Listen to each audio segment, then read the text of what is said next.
Hi, I'm Braden Keller. I'm Dylan Dulas. I'm Eric Meinertz.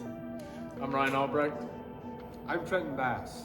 I'm Bailey Durgan, and this is the Pipestone Senior Design Group. The motivation behind designing and creating WILBUR, the autonomous feed sweeping robot, came from Pipestone Systems.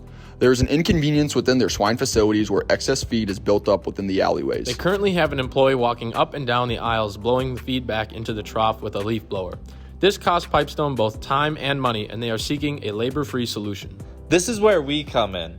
We are currently designing an autonomous robot that uses LiDAR and ROS to guide itself through the alleyways, as well as a street sweeper-style brush to sweep the feed back into the trough. To explore the guidance and movement of our bot, a small-scale prototype, Lil Will, was created. Its purpose is to test and troubleshoot the autonomous functions of the large-scale system, WILBUR. After that, we tested brushes to find the optimal rotational speed as well as the friction created between the brush and ground. The data gained from these tests was used to select components for our large-scale robot, and the final decisions will be implemented within WILBUR next semester.